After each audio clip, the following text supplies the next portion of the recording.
me permets de le présenter. Cédric nous a accompagnés dans le volet verger jusqu'ici, qui est un point très important de notre réflexion et qui est un peu le pivot de beaucoup de choses dans la chronologie et dans les choix et dans le business model. Et donc, je pense que l'axe aussi va être porté dans la présentation ici sur le côté verger, parce que c'est un pivot d'un point de vue économique dans le futur, économique actuellement parce que c'est quand même un gros poids financier à porter, une grosse charge d'entretien. C'est aussi un gros pivot d'un point de vue biodiversité sur la ferme pour nous. Donc ça, c'était une grosse motivation aussi. Et donc, voilà. Et c'est donc Cédric a planté, a conçu, designé le verger ici. On a encore d'autres projets dont on parlera peut-être, qui arrivent dans les mois et années à venir, dans le développement futur. Donc voilà pour la présentation. Je sais pas si... Du coup, juste la première question, ça peut être comment vous êtes venu l'idée d'acheter, comment t'es venue l'idée d'acheter cette ferme et quelle était ton intention au début en faisant l'acquisition de cette ferme? C'est une longue histoire, mais grosso modo, la première motivation, c'était un peu la conscience environnementale et de se dire, tiens, où est-ce qu'on a envie de mettre notre énergie aujourd'hui, en étant hyper conscient qu'il y a un effondrement de la biodiversité, un gros problème de pollution au sens large, aussi des problèmes d'émissions de CO2, enfin bref, tous les enjeux, on va dire énergie, climat, pollution, qui nous ont quand même tapé à la gueule assez fort depuis quelques années. Et donc ça c'était une des premières motivations, un peu la motivation sous-jacente. Et puis après c'est aussi une question de qu'est-ce qu'on a envie de donner comme cadre de vie à nos enfants et à nous-mêmes. Et donc toutes ces réflexions-là nous ont fait converger vers en fait le métier d'agriculteur, ça pourrait être hyper chouette, même si c'est dur, c'est pas ça qui nous faisait peur.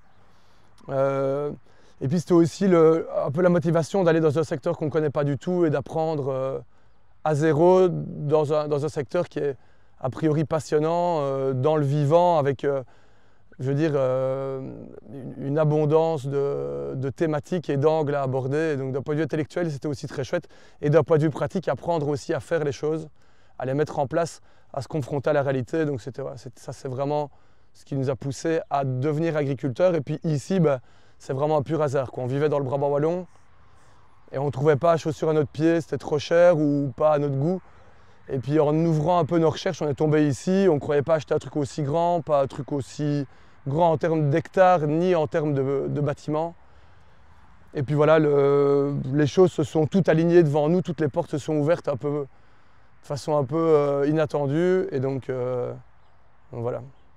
Donc ça, c'était quand même un gros verrou au début, c'était l'acquisition, enfin l'investissement financier qu'il fallait mettre pour pouvoir acquérir la ferme. Quelle a été la stratégie financière pour se dire on a la capacité d'acheter, de rembourser les emprunts? D'abord, c'est sûr qu'on a eu un effort propre parce que j'ai revendu ma boîte. Et puis après, on a eu un gros soutien de la banque qui nous a fait confiance dans un projet à la base. Et j'en reviens à la genèse où on avait dit à Crélan et à CBC, on va mettre 9000 poules pondeuses dans ce bâtiment-là, en volière, en bio, et 6000 dans celui-là. Donc on est venu avec 15 000 poules pondeuses en plein Covid où l'œuf était hyper cher, le grain coûtait rien. Et donc la rentabilité sur le papier était magnifique. Donc ils ont dit, les gars, bravo, on vous finance.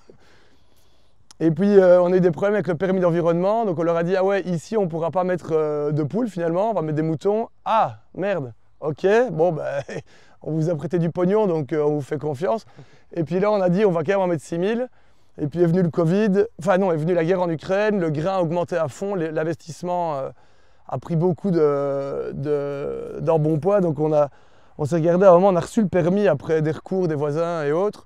Et on s'est dit, économiquement, ça ne tient plus la route. Donc on a revu Crélan, on a dit, bon les gars, aujourd'hui on paye à peine nos heures à faire un investissement comme ça. Et pour nous, c'était un mal nécessaire d'avoir les poules pondeuses pour financer le projet. Entre-temps, on avait lancé l'activité de gîte qui tournait bien, donc qui leur prouvait un certain revenu. Donc on commençait un tout petit peu à équilibrer les comptes. Et donc on est venu avec un plan B qui était de plutôt aller sur de la vache laitière, un atelier de transformation. et qui nous semblait plus répondre au terroir en l'ayant un peu appréhendé et compris. Et donc c'est là qu'on a acheté Vache Jersey, qu'on a décidé de faire de la glace et du coup après tout est venu se mettre dedans. On a planté des fraises parce qu'on veut avoir une glace qui se démarque un petit peu des autres et donc dans le storytelling et dans la proposition qu'on fait, on veut faire une partie des petits fruits qu'on va faire nous-mêmes, donc des framboises, peut-être un peu de myrtille et des fraises pour apporter une glace un peu différente et en essayant de faire le plus possible soi-même. Donc voilà, dans les pôles de diversification, c'est un peu comme ça que ça s'est fait. Et puis, ouais. Les poules pondeuses, ça a toujours été un peu en nous. C'est sympa aussi dans le verger, les poules pondeuses, parce qu'il y a un côté déparasitage un peu. Alors ici, elles ne pâturent pas tout le verger, mais donc on a décidé de les localiser sur un des tiers du verger, qui est le tiers central ici. Et ça nous donnera un chouette recul dans le futur pour savoir si ça déparasite ou pas, voir si ça a eu de l'effet. Et économiquement, c'est l'idée d'avoir des petits ateliers qui nous donnent une vente en circuit court et qui viennent augmenter le revenu aussi pour pouvoir accueillir un salarié sur la ferme. Donc les poules, elles ont eu surtout la vocation à créer du revenu pour pouvoir accueillir un salarié. Et pour répondre à je ne sais plus quelle question du 7 sur 7, 24-24, aujourd'hui on est structuré en...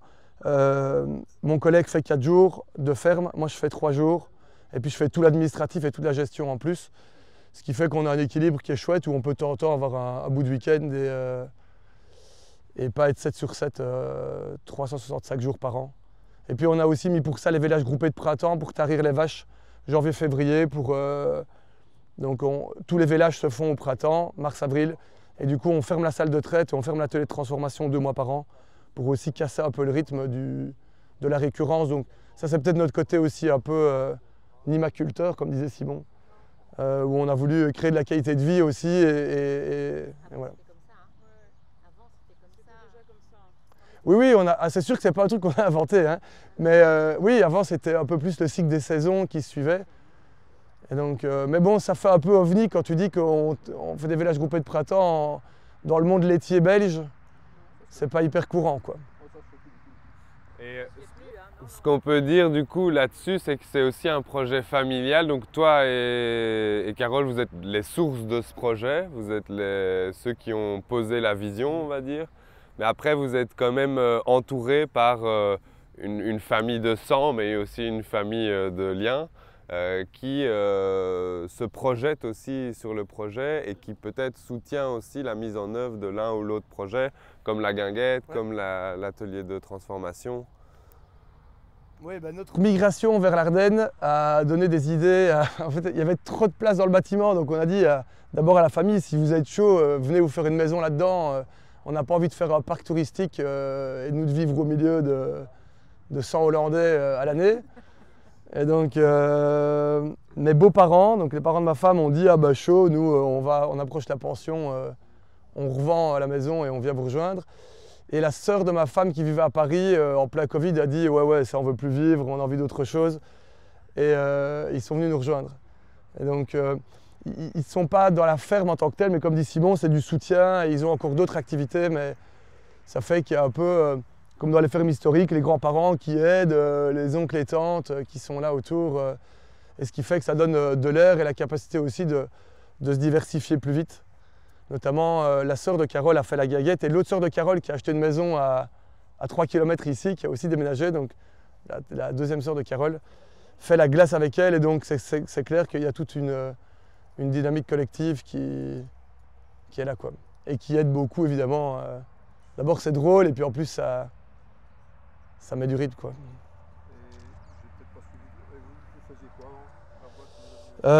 J'étais dans l'isolation de bâtiments. Donc la gestion d'équipe, les business plans, la rentabilité économique, ça c'est quand même des choses que... Ouais. La gestion de projet, c'est des choses que tu maîtrisais déjà. Après, l'appliquer au monde agricole, c'est autre chose. Ouais. D'agriculteur, en fait, je pense qu'il n'y a pas d'accès, mais j'ai fait les cours A et B pour avoir les aides à l'installation et... Ouais. Donc maintenant, on peut peut-être se focaliser justement sur le verger parce que ça a quand même été aussi un projet fédérateur, j'ai l'impression, le verger, parce que ça amenait de la cohérence sur l'envie d'amener des arbres, de la rentabilité économique, de la diversification. Il y avait une pression que vous imaginiez de campagnols et sur l'installation, et donc d'avoir les vaches. Enfin, c'était vraiment, c'est un catalyseur en fait de pas mal d'activités qui sont ici. Donc est-ce que tu peux nous dire un peu plus quelle était l'intention et la vision à moyen et long terme de ce projet? Mais donc, ouais, le verger pour nous c'était la base, c'est ça qu'on voulait faire en fait de base. On voulait plutôt planter des noyers à la base. Parce qu'on trouve que le modèle de pré-verger est quand même super intéressant dans nos lectures et dans tout ce qu'on a pu rencontrer. Le pré-verger où on perd très peu d'herbe, on fait de l'ombre, on fait de la biodiversité, il y a plus de microclimat, il y a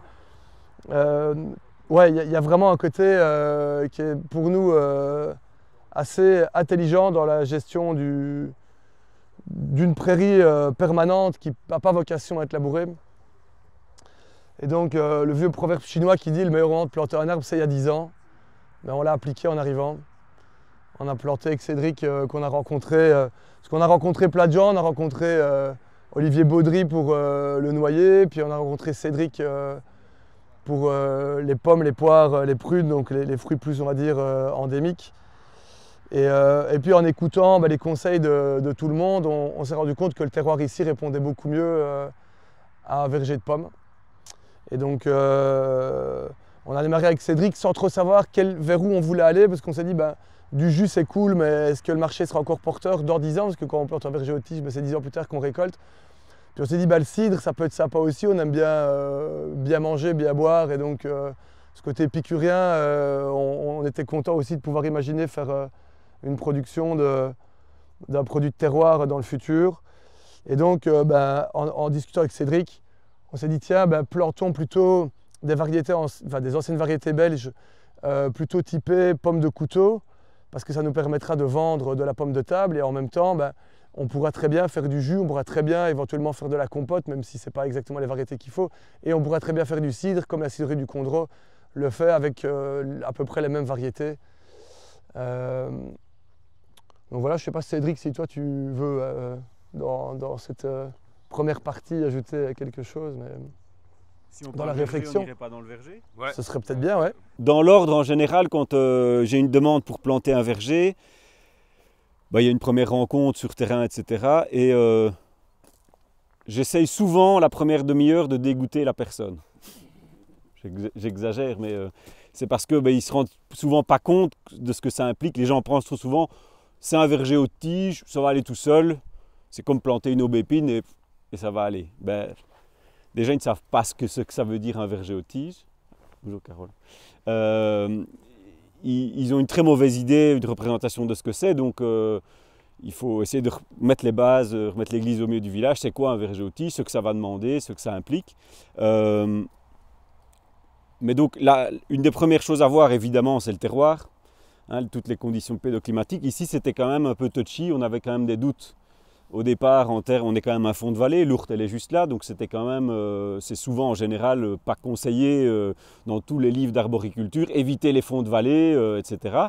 Donc c'était quand même un premier gros challenge, surtout qu'on parlait d'une dizaine d'hectares de vergers et plus si affinité.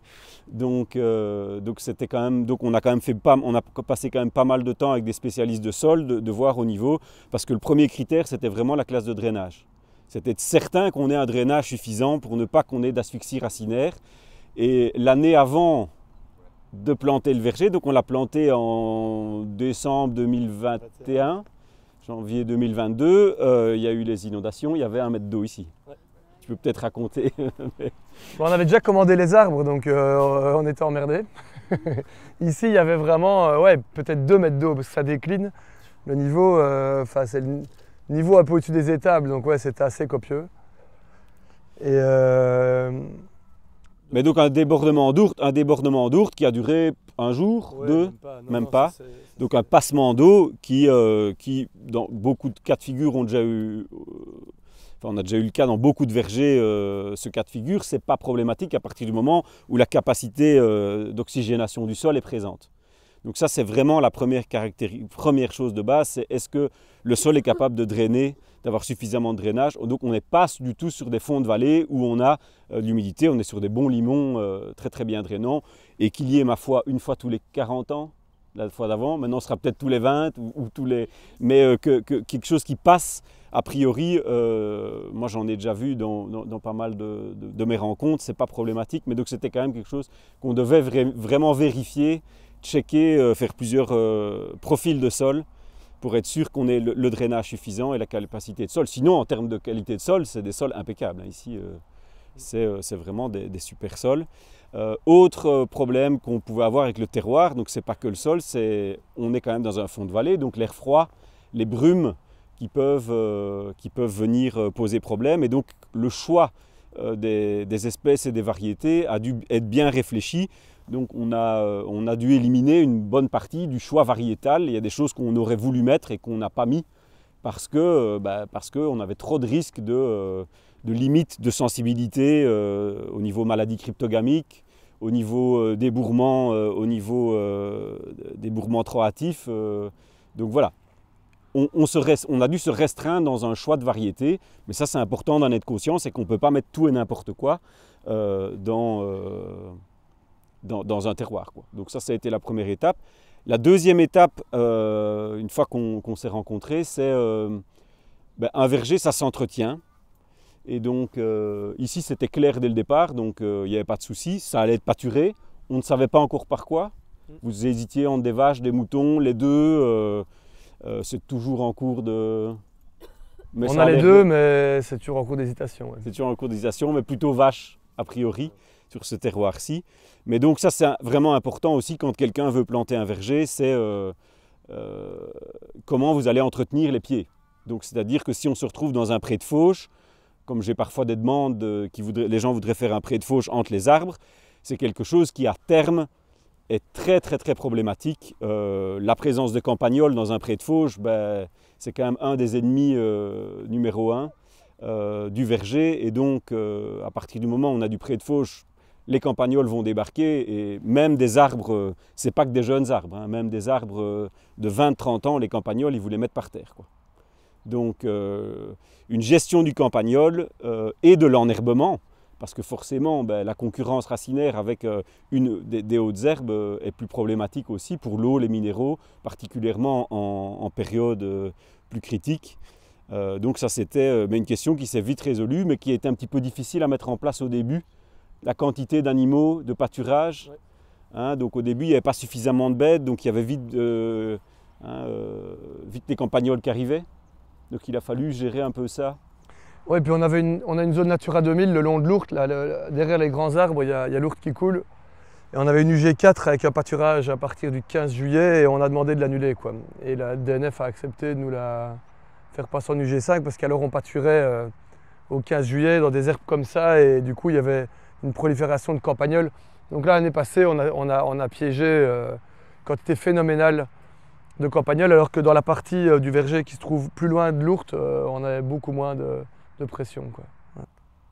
Et donc maintenant, l'objectif c'est d'avoir suffisamment de pâturage, quitte à faire maintenant une fauche à un moment donné de l'année sur une zone. S'il y a un début de saison, on fait une petite fauche et puis qu'on y met les bêtes, mais qu'on a une bonne rotation de pâturage, on limite quand même très fortement les campagnols. Maintenant, on n'est jamais à l'abri, surtout dans des bons sols limoneux, de présence de campagnols, et donc important de vraiment l'avoir à l'esprit, que des fauches de refus vont parfois être nécessaires, le déranger par un passage de herse, des bouseuses, et éventuellement, à un moment, quand il faut y aller au piégeage, quoi. Ouais, en tout cas, pour l'instant, on piège encore l'hiver, quoi. Ouais. Ouais. Ouais. Mais la pression des... Passage de rouleau, non, si, c'est ça, les déranger, c'est une des mesures. C'est pas je passe un rouleau donc j'ai plus de campagnol, mais c'est une mesure qui le dérange clairement. Mais donc, ce sont toutes des petites mesures qui font partie, mais c'est pas... J'entends trop souvent des gens me dire « j'ai mis des perchoirs à rapaces ». Je suis bon, t'en as éliminé 10%. C'est une... oui, à mon avis, oui, pas plus. On met aussi en place des tas de bois, des tas de pierres dans les zones un peu… Pour attirer les campagnols. Non, non, pour attirer les belettes. C'est aussi un peu de la biodiversité, non, mais aussi Tu crois que ça attire les campagnols, les tas de pierres? Je pense pas qu'ils vivent dans les tas de pierres, moi. Non, mais voilà, s'il y a quelques spots, c'est évidemment que la biodiversité, ce serait intéressant. Mais donc c'est vraiment important de bien gérer ces deux phénomènes-là. Donc avant de planter un verger, bien regarder au terroir et bien regarder à la gestion du sol, entre autres contre le campagnol et la concurrence des adventices en verger. Ben, avant tout, il y a un choix de porte-greffe au départ. Donc le porte-greffe, c'est lui qui va donner la hauteur et le type d'arbre et la largeur de l'arbre, donc qui va influencer les distances de plantation. Ici, comme il y avait l'idée de pâturage bovin, ben, entre guillemets, il n'y a pas le choix. On est sur des porte-greffes forts. Donc pour remettre les bases, donc, on a des porte-greffes qui peuvent être forts, moyennement forts, faibles, très faibles. Hein, et donc c'est eux qui vont donner la vigueur à l'arbre. Pour faire simple, donc ce qui est utilisé ici, c'est du franc, donc c'est le porte-greffe le plus fort. Pour ceux qui ne voient pas ce que c'est les porte-greffes, le porte-greffe du cerisier, c'est un merisier. Donc c'est un arbre forestier très fort. Ben, en pommier, on utilise des porte-greffes forts, hein, qui sont du Bittenfelder principalement ici, ou du M25, donc c'est des porte-greffes de forte vigueur. C'est ce qui fait des arbres qui peuvent monter à une dizaine de mètres en pommier. Voilà. On aurait pu, dans certains cas, de vergers pâturés, travailler des porte-greffes plus faibles, hein, qui ont des avantages et des inconvénients. Chaque porte-greffe a ses avantages et ses inconvénients. De l'autre côté de la parcelle, on va planter un porte-greffe plus faible, qui est le MM111. Donc ça, c'est un porte-greffe qui fait peut-être 70% de vigueur en moins que le franc. Donc au lieu de faire des arbres de 10 mètres de haut, ils en feront peut-être 7 mètres. Oui, 30% en moins. À peu près 30% de vigueur en moins. Après, le terroir influence la hauteur, la variété. Hein, on a des variétés qui, elles influencent aussi. Certaines variétés vont avoir beaucoup plus grand développement que d'autres.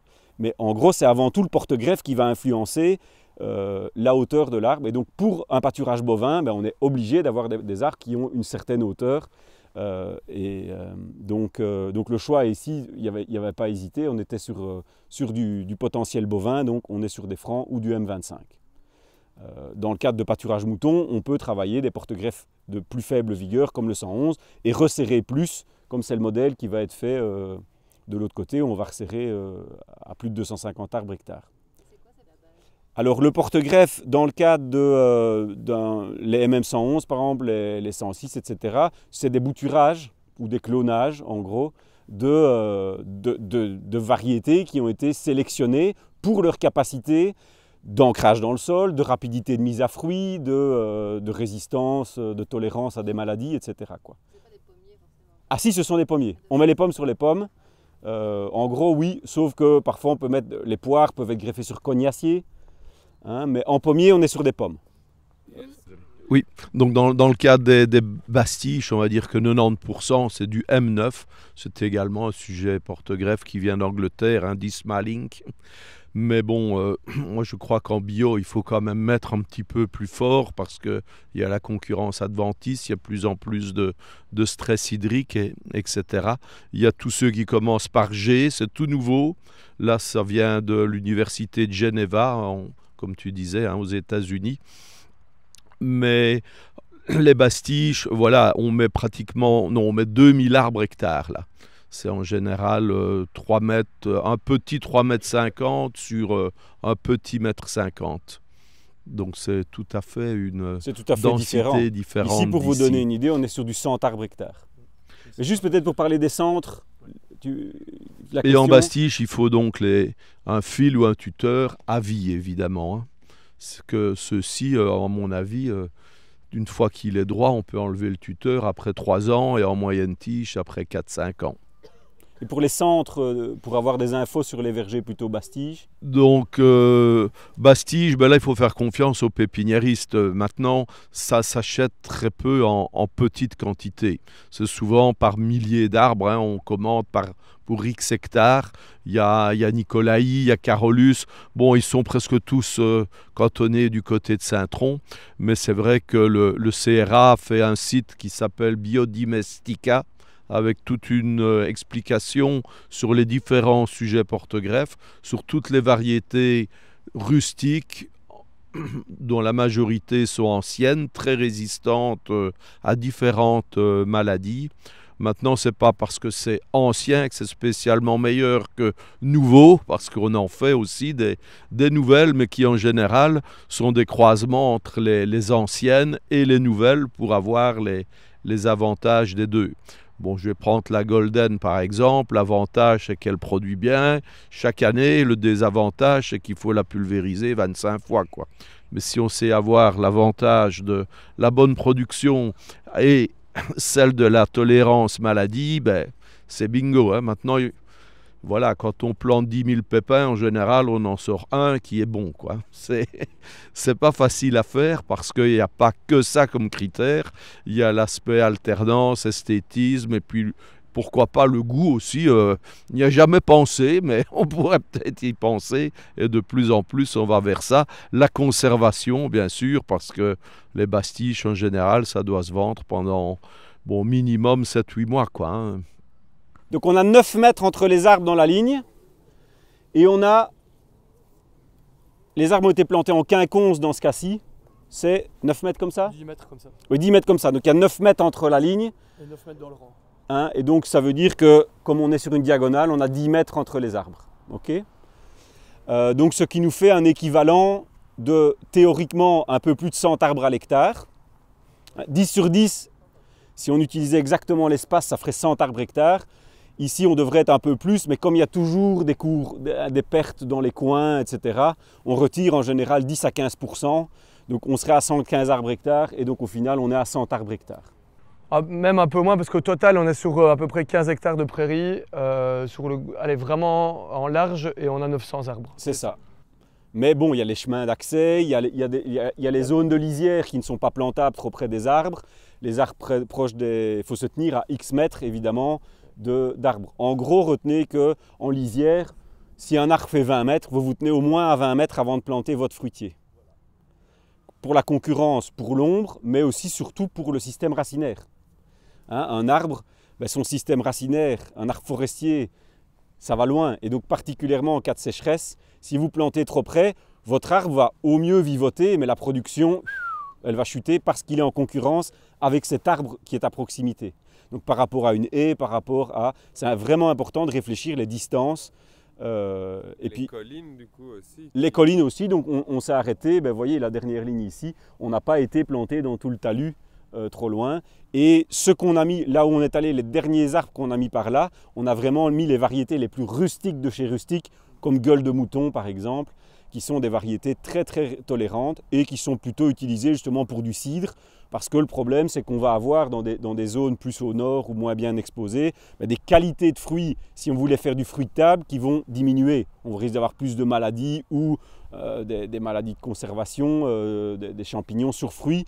Donc, ce qui est moins important dans le cadre de fruits cidricoles, hein, ou de jus, le fait qu'il y ait peut-être un petit peu de tavelure ou un petit peu d'une maladie sur fruits, c'est moins important dans le cadre de ces vergers, de cette exposition.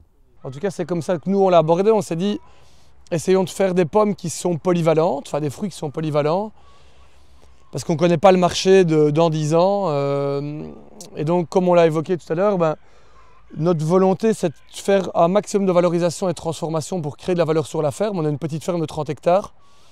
Et donc, ce qu'on veut, c'est vraiment densifier le nombre d'euros produits par hectare ici sur la ferme, pour des questions de résilience économique et aussi pour créer de la nourriture de façon relativement intensive, tout en étant dans une agriculture extensive, quoi. Le verger ici aux tiges, notre idée, c'est de transformer le bâtiment, la grande étape qui se trouve là, en atelier de presse, cidrerie, pour faire des jus et faire du cidre.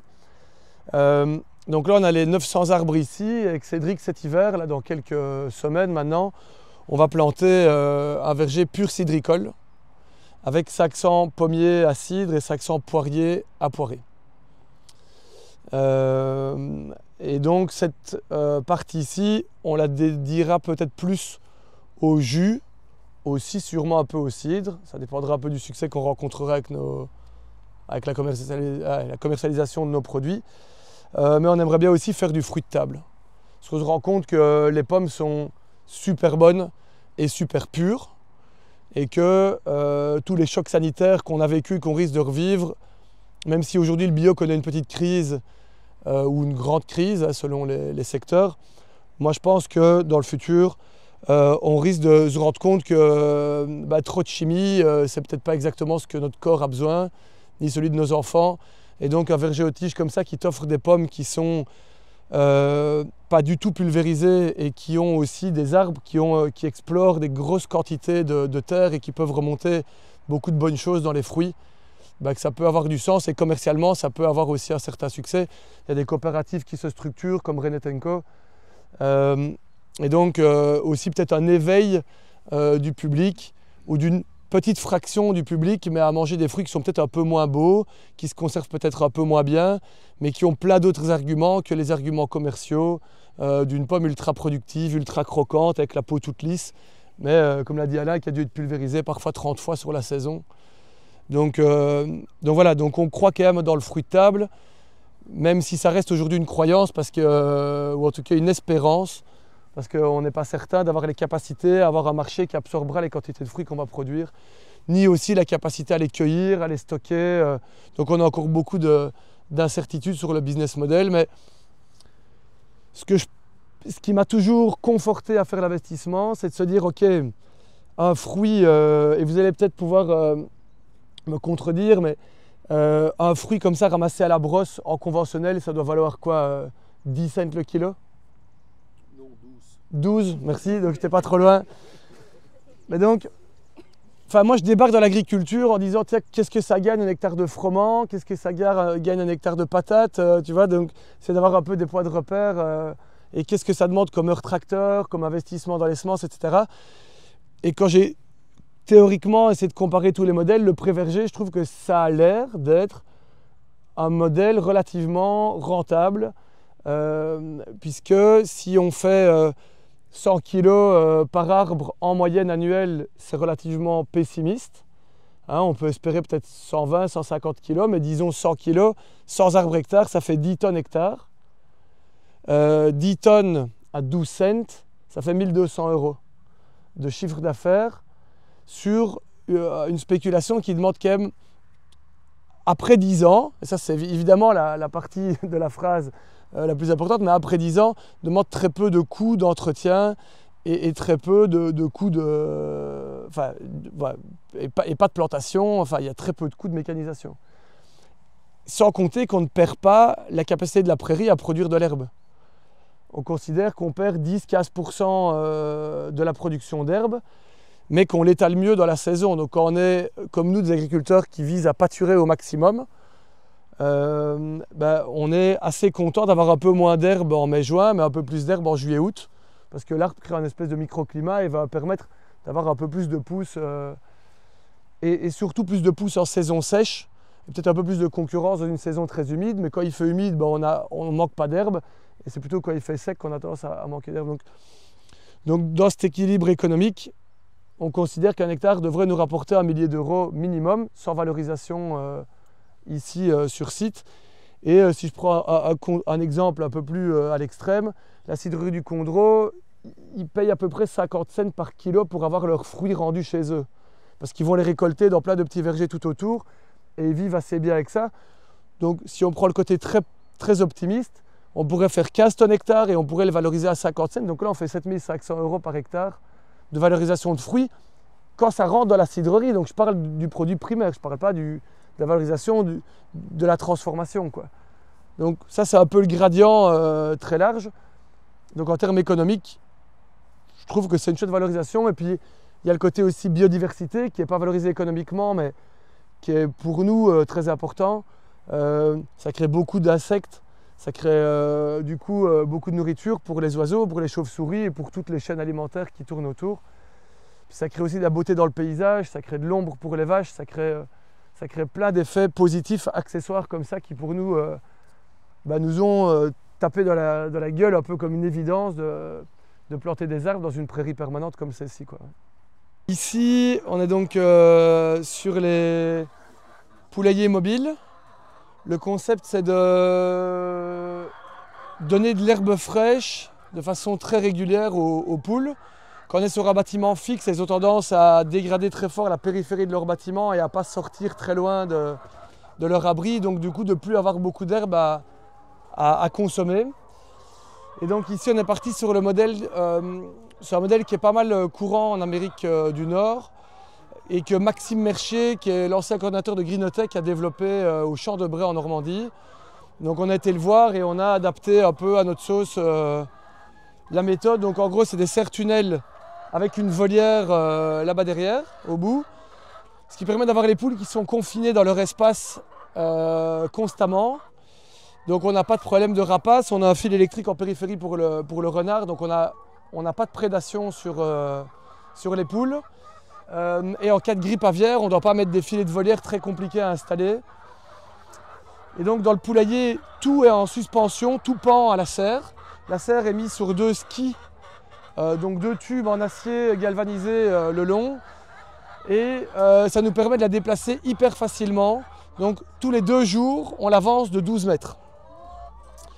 10-12 mètres.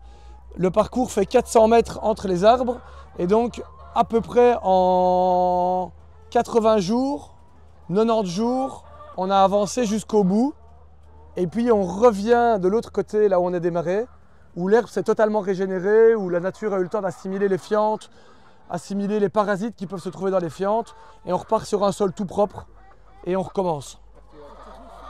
Et on tire au tracteur, ouais. On va aller voir devant après, on a une barre de traction pour le faire avancer. Alors on a des poulaillers, enfin des pondoirs dans lesquels là les jeunes poulettes qui ont maintenant 20-21 semaines commencent à faire des petits œufs.